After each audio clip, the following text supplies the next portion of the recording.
Student, welcome to my YouTube channel. कैसे हैं आप सब। आज हम फिर से आपके लिए एक नया टॉपिक लेकर के आए हैं। नया टॉपिक क्या, हम अभी management and organization operation theatre पढ़ रहे थे, उसका ही हम पार्ट 2 कवर करेंगे। कल हमने आपको बताया था टाइप्स ऑफ सर्जरी के बारे में, उसके बाद मैंने बोला था आज हम ओटी कॉम्प्लेक्स के बारे में पढ़ेंगे।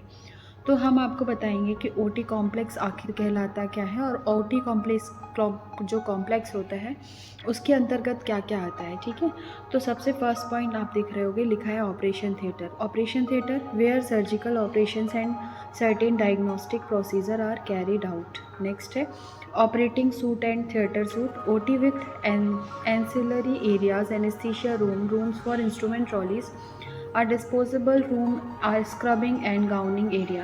Next, operation theatre complex, an unit consisting of one or more operating suite with ancillary accommodation for the common use such as a changing room, restroom, reception, transfer, pre-operative area, post-operative area and circulating space.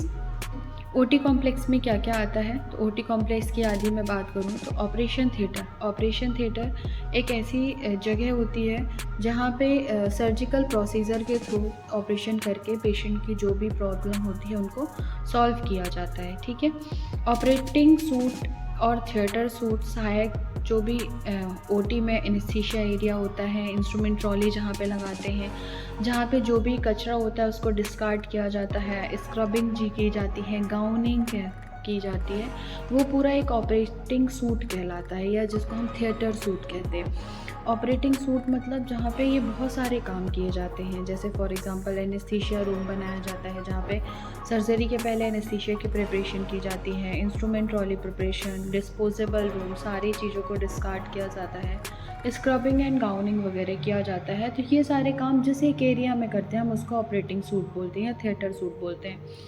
Next है operation theatre complex की यदि मैं बात करूँ तो operation theatre complex एक unit है ना।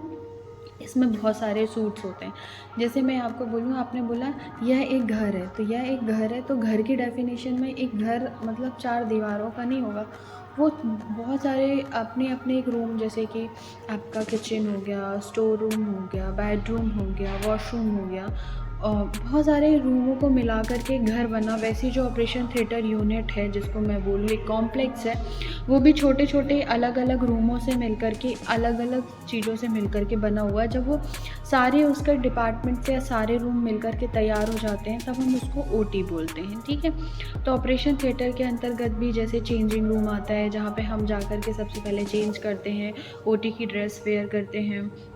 फिर यहाँ पे रिसेप्शन आता है जहाँ पे हम थोड़ा जो भी आपका डॉक्यूमेंटेशन का काम होता है वो आप वहाँ पे करते हो। ठीक है, फिर नेक्स्ट रेस्ट रूम होता है, यदि आप थोड़ा सा रिलैक्स करना चाहते हो तो रेस्ट रूम में बैठ सकते हो। ट्रांसफ़र रूम होता है जहाँ पे हम पेशेंट को, प्री ऑपरेटिव पेशेंट को लेते हैं, पोस्ट ऑपरेटिव पेशेंट को हम ट्रांसफ़र करते हैं। ठीक है, और एक पोस्ट ऑपरेटिव एरिया होता है, प्री ऑपरेटिव एरिया होता है जहाँ पे हम सर्जरी के पहले पेशेंट को तैयार करते हैं या पोस्ट ऑपरेटिव केयर पेशेंट को प्रोवाइड करते हैं। तो ये सारी चीज़ें होती हैं। ठीक है, तो यहाँ तक आपको समझ में आ गया होगा। अब next, location of OT. OT की लोकेशन कहाँ होती है, तो accessibility to ICU, post surgical ward, CSSD, emergency and blood bank. Next point है एक्सेस एंड लिफ्ट। नेक्स्ट है away from internal external traffic flow. Future expansion, away from internal and external traffic flow, future expansion. Ideally located on top floor, dust-free environment and reduced bacterial load in area. Next point, quiet environment, no noise, no dust, wind, heat and direct sunlight problem. Next, least scope of cross infection. ठीक है, तो कुछ location of OT, मतलब OT की location कहाँ पे होनी चाहिए। यदि मैं आपसे बताऊं कि एक हॉस्पिटल बना हुआ है, हॉस्पिटल भी अलग अलग डिपार्टमेंट से मिलकर बना हुआ है, जैसे एक्सरे डिपार्टमेंट हो गया और सर्जरी डिपार्टमेंट हो गया, आईसीयू हो गया, प्राइवेट वार्ड, जनरल वार्ड, सारी चीज़ें जो ब्लड आपका फिजियोथेरेपी, पैथोलॉजी, सारी चीज़ों से मिलकर के बना होता है।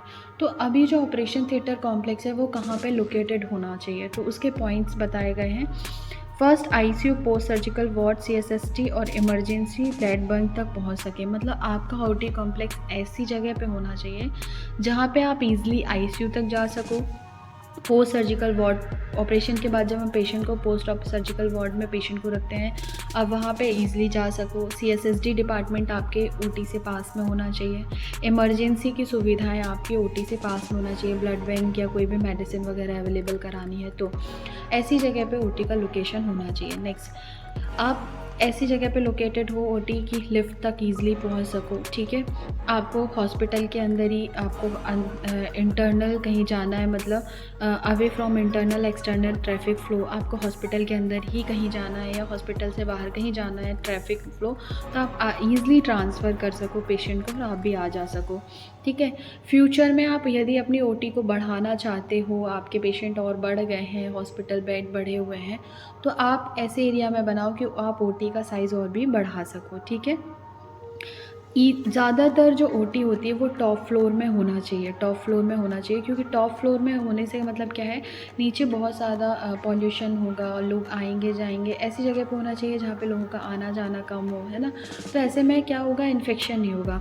तो एक तो टॉप फ्लोर में होना चाहिए, स्टरलाइज होना चाहिए, बैक्टीरिया वायरस बिल्कुल नहीं होने चाहिए, या हो भी तो बहुत कम हो जिनको हम मेंटेन करके रख सकें, है ना। और वहाँ का जो एटमॉस्फेयर हो वो कैसा हो जाए, क्वाइट एनवायरनमेंट होना चाहिए, बिल्कुल शांत एटमॉस्फेयर होना चाहिए। वहाँ पे शोर नहीं होना चाहिए, धूल, हवा, गर्मी, डायरेक्ट धूप, ये सारी चीज़ें यहाँ पे नहीं होनी चाहिए। और ज़्यादा से ज़्यादा ये कोशिश करनी चाहिए कि इन्फेक्शन बिल्कुल भी ना हो उस एरिया में, इन्फेक्शन को हमको कंट्रोल करना रहता है। तो ये कुछ पॉइंट्स हैं जहाँ पे आपके OT का लोकेशन होना चाहिए। नेक्स्ट हम कंटिन्यू करते हैं। नंबर ऑफ़ OTs क्या होता है। नंबर ऑफ़ OTs का मतलब है depends upon first number of surgical bed, number of surgeons, next scheduling of operation, quantum of emergency cases, out patient surgery, next type of hospital, next type of specialities, next number and nature of elective and emergency surgery, anticipated number of operation per day, expected ALOS of surgical patients, next expected turnover interval in OT, next estimated time of cleaning between operations, next time allowed for staff break, next amount of time reversed from emergency uses, ठीक है। तो यहाँ पे पूछा गया है number of OT कितनी होनी चाहिए हॉस्पिटल में, मतलब एक यदि किसी हॉस्पिटल को बोलूँ तो वहाँ पे कितनी OT होनी चाहिए। तो ये किस पे डिपेंड करता है, ये डिपेंड करता है कि आपके हॉस्पिटल में सर्जिकल बेड कितने हैं, आप कितने पेशेंट को एडमिट कर रहे हो, उनको प्रॉपर ट्रीटमेंट दे रहे हो, आपके पास कितने बेड का सर्जिकल बेड है, ये डिपेंड करता है। यदि ज़्यादा बेड होंगे तो मतलब आपके यहाँ काम ज़्यादा है, केसेस ज़्यादा हैं, हर टाइप के डॉक्टर बैठते हैं, तो आपके पास ज़्यादा OTs भी होनी चाहिए। नेक्स्ट, सर्जनों की संख्या कितनी है, जो ऑपरेशन करने वाले सर्जन हैं, आपके यहाँ एक ही सर्जन है तो आपके पास कम OT होगी, 5 सर्जन्स हैं तो ज़्यादा OT चाहिए होगी आपको। नेक्स्ट, संचालन का निर्धारण कैसे है, मतलब कि नेक्स्ट आउट पेशेंट सर्जरी, कितने पेशेंट्स आ रहे हैं जा रहे हैं आपके हॉस्पिटल्स में, है ना।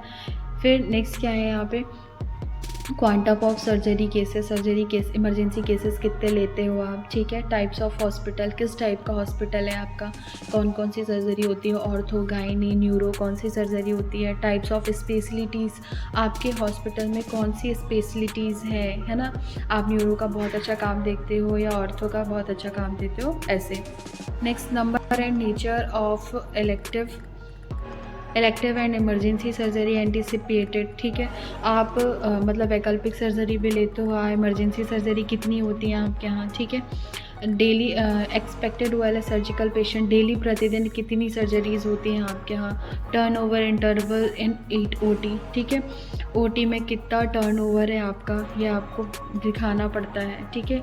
कितने मतलब हर एक पेशेंट के बीच में कितना साफ़ सफाई के लिए एक समय लेते हो, है ना। जो स्टाफ होता है आपके पास प्रॉपर स्टाफ अवेलेबल है या नहीं है, ठीक है। इमरजेंसी सारी सुविधाएं आपके पास अवेलेबल नहीं है, तो इसका भी कुछ क्राइटेरिया होता है कि ये डिपेंड करता है कि आपके हॉस्पिटल में कितनी OT होनी चाहिए, ठीक है। इसके बाद हम नेक्स्ट कंटिन्यू करेंगे। नेक्स्ट हम देखेंगे the planning commission expert committee and recommendation, ठीक है। तो आपके पास यदि मैं बोलूँ कि एक योजना बताई गई है कि कितने बेड्स पर कितनी OTs होनी चाहिए आपके पास, है ना। तो यदि आपका हॉस्पिटल 50 बेड्स का है तो वहाँ पे एक मेजर OT और माइनर OT नहीं होगी। फिर B, यदि आपके पास 50 से 100 बेड का हॉस्पिटल है तो वहाँ पे एक मेजर ओटी होगी और एक माइनर ओटी रूम होगा। फिर यदि आपका 300 बेड्स का हॉस्पिटल है तो वहाँ पे 3 मेजर ओटी और एक माइनर ओटी होगी। नेक्स्ट आपके पास यदि 500 बेड है तो 5 major OT and 2 minor operation theatre होंगे वहाँ पे। नेक्स्ट यहाँ पे यदि 750 बेड्स हैं आपके पास तो 8 मेजर ओटी और 2 माइनर ऑपरेटिंग रूम होंगे। और यदि यहाँ पे 1000 बेड का हॉस्पिटल है तो वहाँ पे 10 major OT and 2 minor operating room होंगे आपके पास। तो अकॉर्डिंग टू आपके पास कितने बेड हैं, कितने पेशेंट आते हैं, इसके अकॉर्डिंग ओटी जो होती है वो होती है। तो हम ये खाली इसलिए पढ़ रहे हैं कि यदि हम कोई कॉम्पिटिटिव एग्ज़ाम देते हैं तो कई बार क्वेश्चन आता है कि 500 बेड्स में कितनी मेजर ओटी होंगी या कितनी माइनर ओटी होंगी। तो ये आपके लिए बहुत ज़्यादा हेल्पफुल है, ऐसे ही एग्ज़ाम में क्वेश्चन बनते हैं। इसके बाद का जो है हम इसको पार्ट 3 में कंटिन्यू करेंगे। तो आज की क्लास हमारी यहीं तक, और आप ज़्यादा से ज़्यादा शेयर करें, सब्सक्राइब करें एंड लाइक करें।